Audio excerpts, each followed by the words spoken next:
Let me show you how to use ChatGPT productively for politics because ultimately it's very easy to Google things and find things that really support your bias and therefore you're capable of just going and see, I was right, right? So you have to really think critically and tailor your answers in a way to where it has an objective answer versus one that you want to hear. So let's start. Simple answers only. Is the United States a democracy or a republic? ChatGPT. The United States is both a democracy and a republic. I knew that. If the United States is a democracy, then why is it that public opinion does not always win or dictate government laws? Now, I know the answer to this, but I wanted to test it.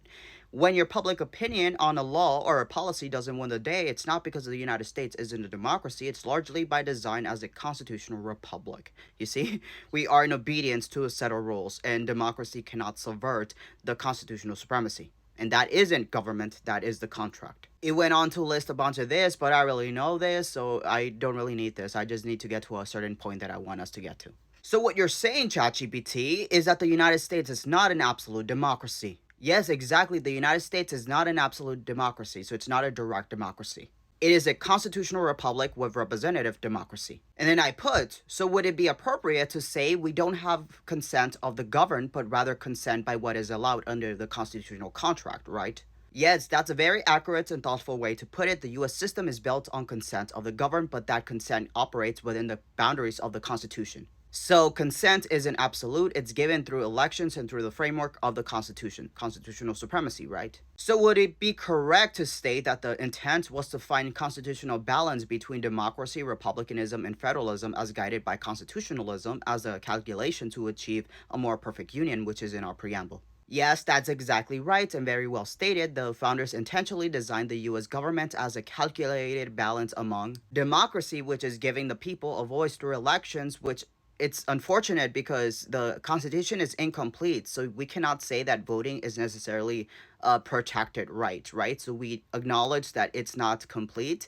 and we have failed to actually complete that. And we also must acknowledge that there seems to be a reason why Amendment 10, which is supposed to give some of the power to the states and to the people, is the less touched upon because why would you want to dilute the power of the federal and the states for the people, right? So we have to acknowledge that there is a sort of caution of the government against the power of the people, and because of that, that's probably why they haven't wanted to touch upon it and expand on those powers within the constitutional contract, right? Because if it's not on the Constitution, then even if they remove our voting rights, is that unconstitutional? So through the absence of something, they are expanding on that power without putting it within the frame, right? It says republicanism, ensuring rule by elected representatives, not direct majority, right? Federalism, dividing power between national and state governments. Constitutionalism, placing all of it under the rule of a higher law, the Constitution, which limits and guides every branch and level of government.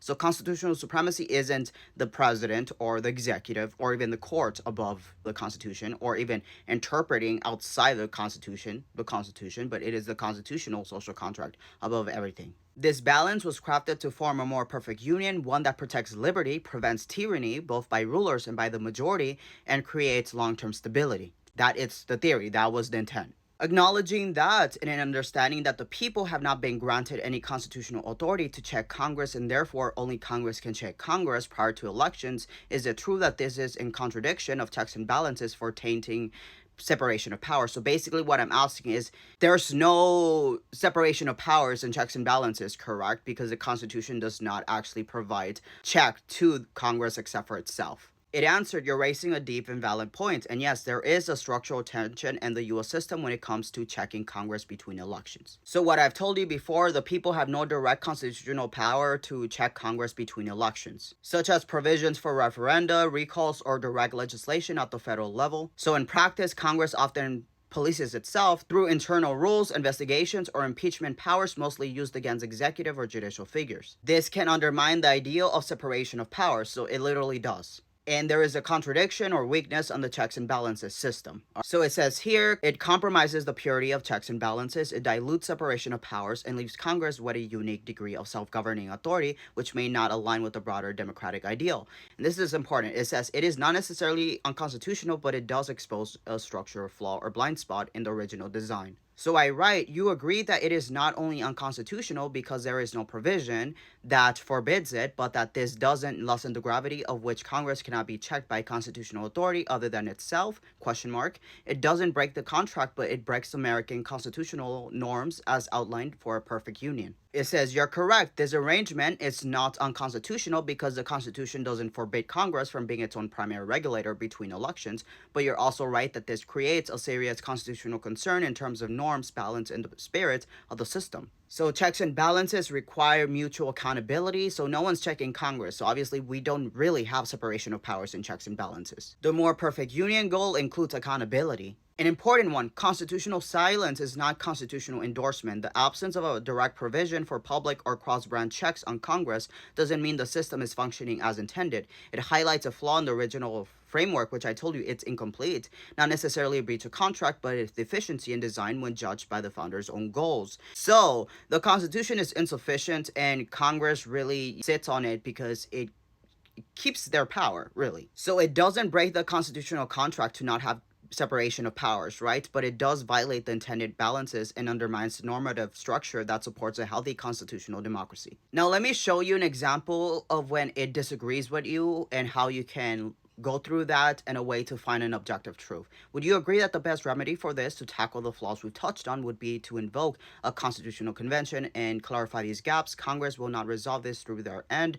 so the people must invoke Article 5. Yes, I would agree that invoking an Article 5 constitutional convention is in theory a legitimate and potentially necessary remedy to address these structural flaws, especially because Congress has little incentive to reform itself. Now, I want to touch on the caution because this is literally why the Democrats and we, although we shouldn't do it right now under MAGA. There has to be post-conflict, right? So it's not under MAGA, but ultimately we don't want to do it because it's never been held. So there's legal and procedural uncertainty. Some fear it could go beyond its mandate and open the entire constitution to change. It would require broad national consensus, and there's risk and deeply polarized times, right? Now, I forgot to screenshot my question, but it was basically like, would you agree that the absence of legal and procedural process doesn't mean that we shouldn't try it? It says, I would agree, and your insight gets to the heart of a deeper constitutional paradox. The lack of clear legal and procedural rules for an Article 5 convention is not an accidental omission. It is a byproduct of congressional reluctance to empower the people and political fear of opening up fundamental change. That ambiguity is often used as a reason and not to act, which in turn protects the status quo, a self-enforcing cycle of inaction. Ambiguity should not be a barrier to democratic remedy. The risk of a convention cannot be meaningfully addressed until it is triggered. Delaying action because of the rules are unclear is itself a form of systematic decay. If Congress refuses to clarify the process and blocks reform, then waiting for procedural perfection ensures permanent stagnation, which contradicts the spirit of constitutional self-correction. So yes, the risk of not acting outweighs the risk of ambiguity, and the only way to define the process is to begin it. This is a rare example in law and governance where pressure creates the process, and you're correct that the only way to test the limits, clarify procedure, and restore balance is to invoke Article 5 and force the issue onto the constitutional stage.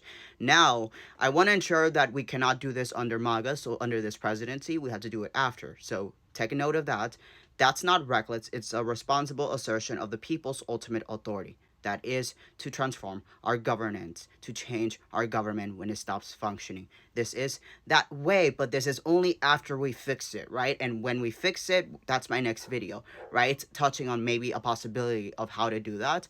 But this is important because we can look forward to this, the future of this, but we have to make sure that we cannot conduct this under this administration. It can only be done in one where it has dissolved, this regime.